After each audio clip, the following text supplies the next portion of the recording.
Hello friends, என் love S என்ற நம்ம YouTube சேனலுக்கு தங்களை அன்புடன் வரவேற்கிறேன்.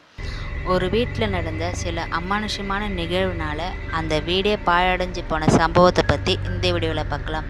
வீடியோக்குள்ளே போகிறதுக்கு முன்னாடி நம்முடைய சேனலை சப்ஸ்கிரைப் பண்ணுங்கள், லைக் பண்ணுங்கள், ஷேர் பண்ணுங்கள். வாங்க வீடியோக்குள்ளே போகலாம்.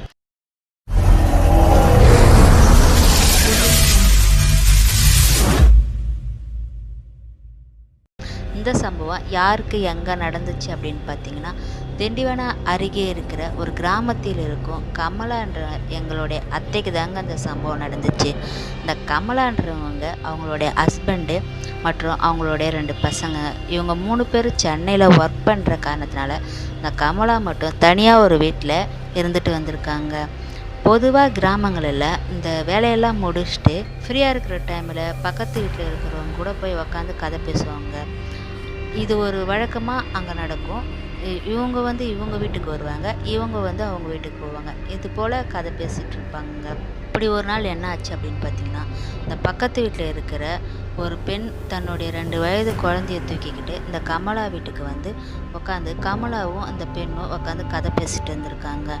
அப்போது இந்த 2 வயசு பெண் குழந்தை விளையாடிக்கிட்டே பாத்ரூம் பக்கம் போயிருக்காங்க. அங்கே என்ன ஆச்சு அப்படின்னு பார்த்தீங்கன்னா, துணி துவைச்ச தண்ணி ஒரு பக்கெட் ஃபுல்லாக இருந்திருக்குங்க. இந்த குழந்தை அந்த பக்கெட்டுக்குள்ளே கையை விட்டு விளையாடிட்டு இருக்கும்போது தவறி அந்த பக்கெட்டுக்குள்ளே விழுந்து அந்த குழந்தை அங்கேயே இறந்து போயிருக்காங்க. ஒரு 1/2 அன் ஹவருக்கு அப்புறம் இவங்க கதை பேசிட்டு குழந்தை எங்கே அப்படின்னு தேடும் பொழுது அந்த பாத்ரூம்குள்ளே தன்னுடைய குழந்தை கிடப்பதை பார்க்குறாங்க. அந்த குழந்தைய எடுத்துகிட்டு வந்து பார்க்கும்போது அந்த குழந்தை இறந்து இருப்பது எங்களுக்கு தெரிய வந்திருக்குங்க. இந்த சம்பவம் நடந்து 6 மந்த்துக்கு அப்புறம் அந்த வீட்டுக்குள்ளே சில அமானுஷமான சம்பவம் நடக்க ஆரம்பிச்சிருக்கு. என்ன அப்படின்னு பார்த்தீங்கன்னா, இந்த கமலா நள்ளிரவு தூங்கும்போது அந்த பாத்ரூம் கிட்ட யாரோ தண்ணியில் கையை விட்டு அலம்பர சத்தம் கேட்டிருக்குங்க. இவங்க அங்கே போய் பார்க்கும்போது அங்கே எதுவுமே இல்லை. இப்படியே இந்த சம்பவம் நடந்து 6 மந்த்துக்கு அப்புறம் அந்த வீட்டுக்குள்ளே சில அமானுஷமான சம்பவம்லாம் நடக்க ஆரம்பிச்சிருக்குங்க. என்ன அப்படின்னு பார்த்தீங்கன்னா, நைட் டைமில் அந்த பாத்ரூம்குள்ளே தண்ணி அலம்பர சத்தம் இந்த கமலான்றவங்களும் கேட்டிருக்குங்க. என்னன்னு பார்க்குறதுக்காக பாத்ரூம் டோர் ஓப்பன் பண்ணியிருக்காங்க. அந்த பாத்ரூம்குள்ளே ஏதோ ஒரு உருவம் நின்றுட்டு இருந்து டக்குன்னு மறைஞ்சதை கமலா பார்த்து பயந்து போயிருக்காங்க. இந்த மாதிரியான நிகழ்வு தொடர்ந்து அவங்களுக்குள்ளே நடந்துகிட்ருக்குங்க. ஒரு நாள் என்ன ஆச்சுன்னா, இவங்க சாப்பிட்டு பெட்டில் படுத்து தூங்க போயிருக்காங்க. அப்போ யாரோ தன்னை போட்டு அழுத்துற மாதிரி கத்த ஆரம்பித்து மூச்சு திணறலும் இவங்களுக்கு ஏற்பட்டிருக்குங்க.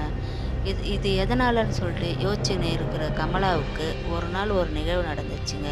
நைட் டைமில் தூங்கிட்டு ஒரு நேரத்தில் எழுந்து பார்க்கும்போது அந்த கட்டில் பக்கத்தில் ஒரு குழந்தை நிற்பதை கமலா பார்த்துருக்காங்க. அப்போ தான் கமலாவுக்கு ஒரு விஷயம் புரிய வந்துச்சு. அந்த இறந்து போன குழந்தையோடைய ஆன்மா தான் இப்படியெல்லாம் பண்ணுது அப்படின்னு சொல்லிட்டு பக்கத்தில் இருக்கிற அந்த குழந்தையோட அம்மாவை கூப்பிட்டு இவங்க சொல்லியிருக்காங்க. அந்த குழந்தைய தன்னை வீட்டுக்கு அழைச்சின்னு போகிறதுக்காக ஒரு சின்ன பூசை மாதிரி பண்ணி அந்த குழந்தைய அவங்க வீட்டுக்கு அழைச்சின்னு போயிருக்காங்க.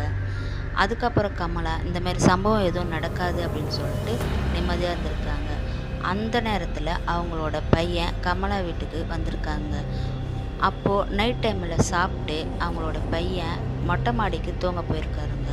அவர் தூங்கிட்டு இருக்கும்போது ஒரு நேரத்தில் யாரோ அவரை பிடிச்சி அழுத்தி அவரை பயமுறுத்தி அவர் அங்கேருந்து ஓடி வரும்போது படிக்கட்டில் தடுக்கி அவர் கீழே விழுந்து அவர் சுயநினைவு இழந்திருக்காருங்க. இந்த மாதிரி சம்பவம் அந்த வீட்டில் தொடர்ந்து நடந்துகிட்ருக்குங்க. இதனால் அவங்க ரொம்பவும் பயந்து அந்த வீட்டுக்குள்ளே இனிமேல் இருக்க முடியாது அப்படின்னு சொல்லிட்டு அவங்க அந்த வீடையே காலி பண்ணிவிட்டு சென்னைக்கே போயிட்டாங்களாமா. இப்போ வரைக்குமே அந்த வீடு பாழடைஞ்சு தான் கிடக்கு. அந்த வீட்டுக்குள்ளே போகிறதுக்கே எல்லாரும் பயப்படுறாங்க. அந்த வீட்டுக்குள்ளே இன்னமும் அந்த அமானுஷமான சம்பவம் நடந்துட்டு தாங்க இருக்குது. அந்த குழந்தையோட ஆன்மா அந்த வீட்டுக்குள்ளே தான் இன்னமும் இருக்குங்களாம். இந்த வீடியோ உங்களுக்கு பிடிச்சிருந்தா லைக் பண்ணுங்கள், ஷேர் பண்ணுங்கள். இது போல் அமானுஷமான சம்பவம் உங்கள் வீட்டில் ஏதாவது நடந்திருந்தால் எனக்கு கமெண்ட் பண்ணுங்கள். தேங்க்யூ.